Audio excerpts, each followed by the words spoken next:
leading up to the conviction and sentencing of Jeffrey Goodwin and Hayden Line. Dwayne Forrester's family has gone through hell after he was horrifically murdered. They say that it almost seems on the surface like no one cares because no one's come forward. Dwayne Forrester was just 21 years old when he was found with a single stab wound to the chest on a summer's evening in Little Garth, Pitsea, July 7, 2018. Paramedics and police rushed to the scene, including an air ambulance, but he sadly died later in hospital. 5 people were arrested following his passing in connection to his death, but all have been released under investigation. His family have spoken out about the pain they have felt ever since. Dwayne's mum Jackie said, "Every day I have to put a brave face on.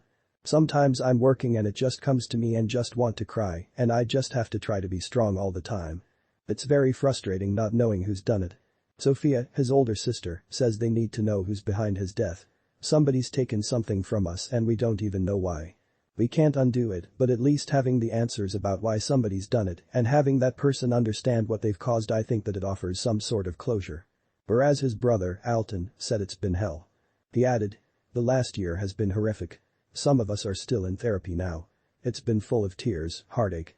The times when you do feel something, it's actually a bit of a blessing because you actually feel something, but to be honest, it's that absence of feeling that is the scariest part, it's that shock. The body hasn't quite recovered from the shock of what's happened. Someone's life's been taken away and it could happen to anybody, and it almost seems on the surface like no one cares because no one's come forward with any information that would see justice served." Dwayne's dad, Winston, said, "It's always in my mind the last time what he said to me. He was laying right there on the floor and he said, 'Dad, what do you want for your birthday?' And I said, 'Well, my birthday's a long way away,' and he said, 'Yeah, but time doesn't take long. Time goes quickly.' And I'll always remember that." That's the last of his voice I can recall.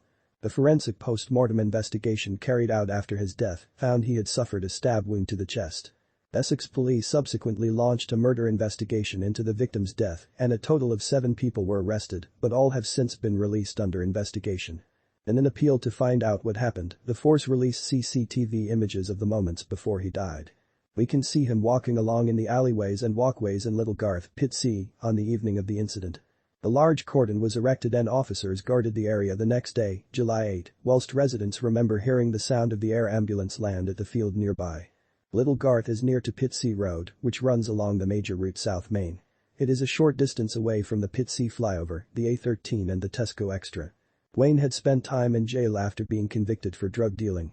He was sentenced to 3 years in prison after police officers found more than 200 wraps of Class A drugs in his bedroom. He admitted all of the offenses and was sentenced at Basildon Crown Court in December 2016. In a statement released shortly after Dwayne's death, his family said, "Dwayne was a loving son, brother, grandson, uncle and nephew.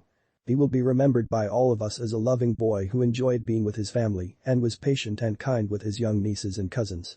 We know Dwayne had a troubled past, but we will always remember that he wanted to do the right thing for people and help whenever he could. He always made time to cuddle his mum and dad. He loved his music, football and computer games and dreamed of being a train driver since he was very young. We ask that we are given time to come to terms with this devastating news and to allow us to remember our sweet little boy as we knew him." Detective Sergeant James Holmes from the Kent and Essex Serious Crime Directorate said, "Dwayne's family have been through absolute hell over the last year and all they want is the answers to what happened to Dwayne and why. We've carried out a thorough investigation over the last 12 months and our inquiries have progressed well, but we still need that vital piece of information which can help bring justice. To those who know what happened to Dwayne, please examine your conscience. You can see and hear the anguish his family are experiencing. You may not have felt you could come forward at the time of Dwayne's death, but a lot changes in a year. Allegiances change, loyalties change, and now is an opportunity to put the situation right. It's really important we get justice for Dwayne and his family, and if you're the person who can help, they need you to come forward." 2 men have now been jailed after admitting the manslaughter of Dwayne Forrester in Pitsea in 2018. Jeffrey Goodwin, 26, of Russell Road, Canning Town, and Hayden Line, 25, from Esmond Close in Rainham, were sentenced at Basildon Crown Court on October 14 after making their admissions on October 12. Dwayne, who was 21 when he died, was found injured in Little Garth at around 8:40 p.m. on July 7, 2018. He was taken to hospital but sadly died at around 10 p.m. The post-mortem examination found he had sustained a single stab wound to the heart.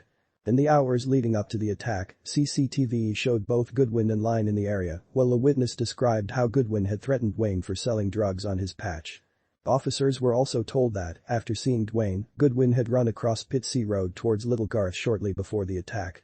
Through other investigations, officers placed him in the vicinity of the scene at the time of the stabbing. The day's sentencing hearing heard that following the attack, Lyne went to an address in Pitsea and told the people inside he had stabbed Dwayne. Phone evidence also indicated Dwayne had received a text message from a phone that Lyne had used to sell drugs, luring him to the scene. In the months following the killing, Lyne confessed to a third party that he had killed Dwayne by stabbing him once and that he and Goodwin were both there when it happened. Both Lyne and Goodwin were arrested in January 2019 on suspicion of murder and manslaughter and later charged. They denied the charges but, on the third day of their trial, admitted manslaughter. They were sentenced earlier today to 11 years in prison each. Rest in peace Dwayne Forrester, condolences to the family and loved ones.